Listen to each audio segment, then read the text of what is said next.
آج ہم مرزا غالب کی غزل کو سمجھنے کی کوشش کریں گے۔ پچھلی ویڈیو میں ہم نے اس غزل کے پہلے 3 اشعار سمجھ لیے تھے۔ آج ہم اس کا چوتھا شعر سمجھیں گے۔ شعر ہے: اسے کون دیکھ سکتا کہ یگانہ ہے وہ یکتا، جدوئی کی بو بھی ہوتی تو کہیں دو چار ہوتا۔ کسی بھی شعر کو سمجھنے کے لیے سب سے پہلے اس کے لفظی معنی سمجھے جاتے ہیں۔ تو دیکھتے ہیں کہ اس کے لفظی معنی کیا ہیں۔ اسے کون دیکھ سکتا، مراد یہ ہے کہ اسے کوئی نہیں دیکھ سکتا، کہ یعنی کیونکہ، یگانہ یعنی جس کی کوئی مثال نہ ہو، یکتا کہتے ہیں واحد کو یا ایک کو، دوئی یعنی دو ہونا، دو سمجھنا، دوئی کی بو بھی ہوتی یعنی دو ہونے کا شک بھی ہوتا، دو چار ہوتا، دو چار ہونا کا مطلب سامنا ہونا۔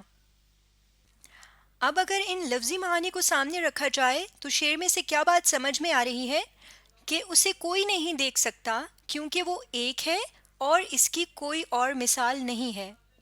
اگر کسی دوسرے کے ہونے کا ذرا سا شک بھی ہوتا تو کہیں نہ کہیں اس سے سامنا ہوتا۔ اب اس بات کا کیا مطلب ہے، یہ سمجھنے کی کوشش کرتے ہیں کہ ان لفظی معانی سے شاعر کیا چیز سمجھانا چاہ رہے ہیں یا کیا چیز کہنا چاہ رہے ہیں۔ اسے کوئی نہیں دیکھ سکتا، اسے سے یہاں کیا مراد ہے؟ وہ ایک ہے۔ اب کسے نہیں دیکھا جا سکتا اور کسے کہا جاتا ہے کہ وہ ایک ہے اور اس کی کوئی اور مثال نہیں؟ اللہ تعالیٰ کو نا۔ تو یہاں پر اسے سے مراد اللہ تعالیٰ ہی ہیں، یا اسے اور وہ سے مراد اللہ تعالیٰ ہیں۔ اب وہ کیا کہہ رہے ہیں کہ اللہ تعالیٰ کو کوئی نہیں دیکھ سکتا۔ اب وہ اس کا ایک ریزن بتا رہے ہیں، ایک وجہ بتا رہے ہیں کہ اللہ تعالیٰ کو کیوں نہیں دیکھا جا سکتا، کیونکہ اللہ تعالیٰ ایک ہے اور اس کی کوئی اور مثال نہیں ہے۔ اب اس بات سے تو وجہ سمجھ میں نہیں آتی کہ اللہ تعالیٰ اگر ایک ہے اور اس کی کوئی اور مثال نہیں ہے تب بھی وہ نظر تو آ سکتا ہے، اسے دیکھا تو جا سکتا ہے، یہ تو کوئی وجہ نہ ہوئی۔ لیکن وہ اور مزید کیا کہہ رہے ہیں، اگر کسی دوسرے کے ہونے کا ذرا سا بھی شک ہوتا تو کہیں نہ کہیں اس سے سامنا ہوتا۔ اب اس بات کو سمجھتے ہیں۔ اب دیکھیں، کیا آپ اپنے آپ کو اپنے سامنے کھڑا ہوا دیکھ سکتے ہیں؟ نہیں دیکھ سکتے نا۔ آپ اپنے سامنے پڑی ہوئی کسی چیز کو پورا دیکھ سکتے ہیں یا کسی اور انسان کو دیکھ سکتے ہیں، لیکن خود کو اپنے سامنے کھڑا ہوا تو نہیں دیکھ سکتے۔ تو یہاں پر مرزا غالب یہ کہہ رہے ہیں کہ دنیا میں اللہ تعالیٰ کے علاوہ کوئی اور موجود ہی نہیں ہے، اس کی کوئی اور مثال نہیں، سے مراد یہ ہے کہ بس اللہ تعالیٰ ہی ایک دنیا میں موجود ہے، وہ ایک ہے، اس کے علاوہ کوئی چیز دنیا میں الگ سے موجود نہیں ہے۔ لیکن ہمیں تو اور بہت سی چیزیں نظر آتی ہیں، درخت، پودے، انسان، اور اس کے علاوہ کرسی، میز، یعنی بے جان چیزیں، جانور، ہمیں تو بہت سی چیزیں نظر آتی ہیں۔ تو پھر غالب ایسا کیوں کہہ رہے ہیں؟ اب وہ کیا ہے کہ وہ کہہ رہے ہیں کہ اللہ تعالیٰ کے علاوہ دنیا میں اور کوئی موجود نہیں ہے، باقی جتنی چیزیں بھی ہیں وہ دراصل اللہ تعالیٰ کی ذات کا ہی ایک حصہ ہیں، یعنی الگ سے ان کا وجود نہیں ہے، الگ سے وہ موجود نہیں ہے، بلکہ وہ اللہ تعالیٰ کی ذات کا ہی ایک حصہ ہے۔ اب جیسے اگر ایک انسان ہے تو وہ الگ سے موجود نہیں ہے، اگر الگ سے موجود ہوتا تو کیا ہوتا کہ ایک یہ انسان ہے اور یہ اللہ تعالیٰ ہے، دونوں الگ الگ موجود ہیں، تو پھر کہیں نہ کہیں دنیا میں انسان اللہ تعالیٰ کو اپنے سامنے دیکھ سکتا۔ لیکن دراصل ایسا ہے ہی نہیں، دنیا میں کوئی اور چیز موجود ہے ہی نہیں، صرف ایک اللہ تعالیٰ موجود ہے بس، باقی جتنی بھی چیزیں ہیں وہ سب اللہ تعالیٰ کی ذات کا ہی ایک حصہ ہیں۔ اس لیے کوئی چیز اپنے آپ کو سامنے کھڑا ہوا نہیں دیکھ سکتی تو اللہ تعالیٰ کو بھی نہیں دیکھا جا سکتا۔ تو یعنی اس شعر میں مرزا غالب یہ بیان کر رہے ہیں یا یہ بات کہہ رہے ہیں کہ دنیا میں اللہ کے علاوہ کوئی اور موجود ہی نہیں ہے، دنیا کی ہر چیز اللہ تعالیٰ کی ذات کا ہی ایک حصہ ہے، کوئی بھی چیز خود اپنے آپ کو اپنے سامنے کھڑا ہوا نہیں دیکھ سکتی، اس لیے اللہ تعالیٰ کو بھی نہیں دیکھا جا سکتا۔ اگر اللہ کے علاوہ کوئی دوسرا بھی موجود ہوتا یعنی دنیا میں تو کہیں نہ کہیں اللہ تعالیٰ کو دیکھا جا سکتا۔ اب یہ جو چیز ہے نا جو یہاں پر غالب نے بیان کی ہے، یہ دراصل اسلام کا ایک نکتہ ہے، اسلام کا ایک عقیدہ ہے۔ کچھ لوگ اس چیز کو مانتے ہیں کہ دنیا میں اللہ تعالیٰ کے علاوہ کوئی اور چیز موجود نہیں ہے، ساری چیزیں اللہ تعالیٰ کی ذات کا ہی حصہ ہیں۔ تو اسی علم والی بات کو یہاں پر غالب نے شعر کی صورت میں بیان کیا ہے۔ اب اگلا شعر سمجھنے کی کوشش کرتے ہیں۔ یہ مسائل تصوف، یہ تیرا بیان غالب، تجھے ہم ولی سمجھتے جو نہ بادخار ہوتا۔ سب سے پہلے لفظی معانی سمجھتے ہیں۔ مسائل تصوف دو الفاظ کی ترکیب ہے، مسائل یعنی مسئلہ کی جمع، اور تصوف اللہ کے قریب ہونے اور دنیا میں برے کاموں سے بچنے، اچھے کام کرنے کا ایک طریقہ ہے اسلام میں، جس کو تصوف کہا جاتا ہے۔ دنیا کی چیزوں کو سمجھنا، اللہ تعالیٰ کو سمجھنا، یہ ایک طریقہ ہے جسے تصوف کہا جاتا ہے۔ مسائل تصوف یعنی اس طریقے کے مسائل، اس طریقے کی باتیں۔ یہ تیرا بیان بات کو یا تقریر کو کہا جاتا ہے۔ ولی اللہ تعالیٰ کے دوست کو یا نیک انسان کو کہا جاتا ہے۔ اور بادہ خار دو الفاظ کی ترکیب ہے، بادہ شراب کو کہتے ہیں اور بادہ خار یعنی شراب پینے والا۔ اب اگر ان لفظی معانی کو سامنے رکھا جائے تو کیا بات سمجھ میں آ رہی ہے کہ غالب اپنے آپ کو مخاطب کرتے ہوئے کہہ رہے ہیں کہ غالب، تمہارا تصوف کے مسائل کو پیش کرنا بہت متاثر کرنے والا ہے۔ یعنی وہ یوں کہہ رہے ہیں نا، یہ مسائل تصوف، یہ تیرا بیان غالب، یعنی اپنی تعریف کر رہے ہیں اپنے ان تصوف کے مسائل کو پیش کرنے کی۔ تو کہہ رہے ہیں کہ یہ بہت متاثر کرنے والا ہے۔ اگر تم شراب پینے والے نہ ہوتے تو ہم تمہیں اللہ کا نیک انسان یا دوست سمجھتے۔ اب اس بات سے کیا مراد ہے غالب کی، یا وہ کیا کہنا چاہ رہے ہیں؟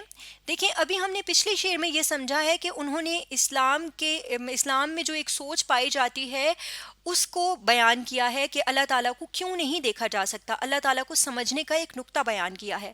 تو وہ جو اسلام کی سوچ ہے جس بارے میں انہوں نے یہاں پر بیان کیا ہے، وہ دراصل تصوف کا ایک مسئلہ ہے۔ یعنی اسلام کے اس طریقے کو تصوف کہا جاتا ہے جس میں اللہ تعالیٰ کو سمجھا جاتا ہے یا انسانوں کو یا دنیا میں موجود دیگر چیزوں کو سمجھا جاتا ہے۔ تو اس تصوف کے ایک نقطے کو انہوں نے اپنے پچھلے شعر میں بیان کیا ہے، اور باقی بہت سے اشعار میں بھی انہوں نے تصوف کے مسائل کو بیان کیا ہے۔ تو یہاں پر وہ بیان سے مراد غالب کے اشعار ہیں، یعنی وہ یہ کہہ رہے ہیں کہ تم جو اپنے اشعار میں تصوف کے یہ مسائل بیان کر رہے ہو تو یہ بہت متاثر کرنے والے ہیں، یعنی انسان کو اپنی طرف کھینچتے ہیں، یا بہت علم والے ہیں، تم بہت علم والے مسائل۔ اب دیکھیں، تصوف پر اگر بات کی جائے گی تو وہ بہت عالمانہ ہوگی، بہت علم والی ہوگی، یعنی جو تمہاری جو علم والی باتیں ہیں یہ بہت متاثر کرنے والی ہیں۔ لیکن تم شراب پینے کی وجہ سے مشہور ہو، بادہ خاری کی وجہ سے مشہور ہو، تم بادہ خار ہو، یعنی یہ ایک تمہاری ایسی عادت ہے جس کی وجہ سے لوگ تمہیں اللہ کا ولی یعنی اللہ کا دوست یا نیک انسان نہیں سمجھتے۔ یعنی انسان کی جو ظاہری عادت ہوتی ہے وہی اس کی پہچان بن جاتی ہے۔ تو غالب کی جو ظاہری عادت ہے وہ کیا ہے؟ بادہ خاری، یعنی وہ بادہ خار ہیں، تو یہ ان کی ظاہری عادت سے بننے والی پہچان ہے۔ تو وہ چونکہ شراب کی وجہ سے مشہور ہو گئے، شراب پینے کی وجہ سے، اس لیے اب وہ جتنی بھی اچھی باتیں کر لیں، علم والی باتیں کر لیں، لوگ ان کی علم والی باتوں سے انہیں پہچانیں گے نہیں۔ کس چیز سے پہچانیں گے؟ ظاہری عادت سے، جو وہ کرتے ہیں، جو وہ کہتے ہیں، اس سے لوگ اسے نہیں پہچانیں گے، بلکہ جو وہ کرتے ہیں یا کر رہے ہیں جس وجہ سے وہ مشہور ہو گئے ہیں، اسی وجہ سے وہ انہیں پہچانیں گے۔ اب اسلام میں بادہ خاری کو یعنی شراب پینے کو حرام قرار دیا گیا ہے، اچھا نہیں سمجھا جاتا۔ تو چونکہ وہ شراب پیتے تھے اس لیے وہ جتنی بھی علم والی باتیں کر لیں، اسلام کے علم والی باتیں کر لیں، اللہ کو سمجھنے والی باتیں کر لیں، پھر بھی لوگ وہ کہہ رہے ہیں کہ لوگ مجھے ولی نہیں سمجھتے یا اللہ کا دوست نہیں سمجھتے، نیک انسان نہیں سمجھتے۔ تو یعنی وہ یہ کہہ رہے ہیں کہ تصوف کے مسائل پر تمہارے اشعار اپنے آپ کو مخاطب کر کے کہتے ہیں کہ تصوف کے مسائل پر تمہارے اشعار بہت گہرے اور علم والے ہیں، لیکن انسان کی ظاہری عادات ہی اس کی پہچان بنتی ہیں۔ تم زیادہ شراب پینے کی وجہ سے مشہور ہو، اس لیے اللہ تعالیٰ کو سمجھنے والی عالمانہ باتیں یعنی بہت علم والی باتیں کرنے کے باوجود بھی تمہیں اللہ کا دوست یا نیک انسان نہیں سمجھا جاتا۔ یعنی اگر تم اس شراب پینے کی وجہ سے مشہور نہ ہوئے ہوتے تو پھر لوگ تمہاری باتیں سن کر تمہیں اللہ کا ولی سمجھ لیتے، تم اتنی علم والی اور اتنی اللہ کو سمجھنے والی باتیں کرتے ہو۔ غزل تو ہم نے سمجھ لی ہے، اب ہم غزل کے سوالات کو سمجھتے ہیں اور ان کے جوابات تلاش کرنے کی کوشش کرتے ہیں۔ پہلا سوال ہے، اس غزل کے دوسرے شعر میں کون سی صنعت استعمال ہوئی ہے؟ دوسرا شعر دیکھتے ہیں۔ یہ غزل کا دوسرا شعر ہے اور اس میں ہم نے یہ سیکھا تھا کہ تیرے نیم کش اور استعارہ ہے محبوب کی جھکی ہوئی آنکھوں کے لیے، اور جگر استعارہ ہے خواہش کے لیے یا جذبات کے لیے۔ آئیے اس کو اپنے الفاظ میں جواب کے طور پہ لکھتے ہیں۔ سب سے پہلے کچھ حصہ سوال میں سے لیں گے۔ اس غزل کے دوسرے شعر میں کون سی کو کاٹیں گے، صنعت کا نام لکھیں گے، استعمال ہوئی ہے۔ اس غزل کے دوسرے شعر میں صنعت استعارہ استعمال ہوئی ہے۔ اس کے بعد ہم بتائیں گے کہ کن الفاظ کے ذریعے یہ صنعت استعارہ استعمال کی گئی ہے۔ تو لکھتے ہیں کہ تیرے نیم کش کو محبوب کی جھکی ہوئی آنکھوں کے لیے اور جگر کو خواہش اور جذبات کے لیے استعارے کے طور پر استعمال کیا گیا ہے۔ اگلا سوال پڑھتے ہیں۔ اس غزل کے چوتھے شعر کا موضوع کیا ہے؟ آئیے دیکھتے ہیں کہ چوتھا شعر کون سا ہے۔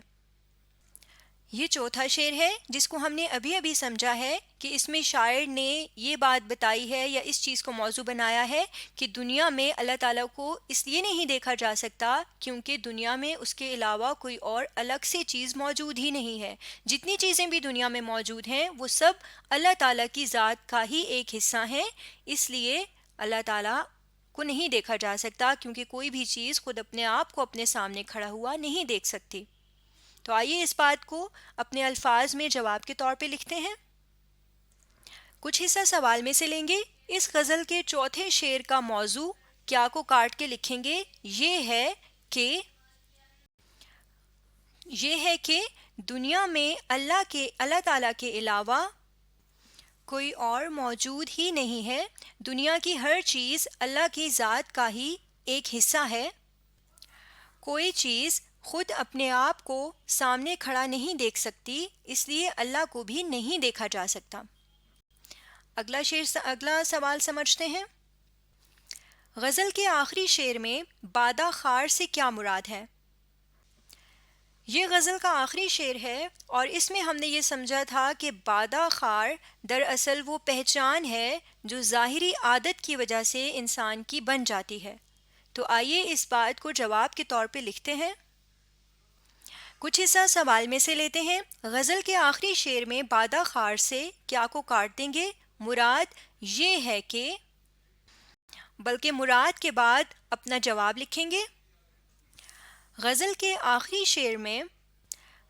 آخری شعر میں بادہ خار سے مراد انسان کی وہ پہچان ہے جو اس کی ظاہری عادات سے بنتی ہے یا بن جاتی ہے۔ آج ہم نے غالب کی غزل کو اور اس غزل کے سوالات کو سمجھنے کی کوشش کی ہے۔ آپ اس ویڈیو کو دوبارہ دیکھیے اور غزل کو سمجھنے کی کوشش کیجیے۔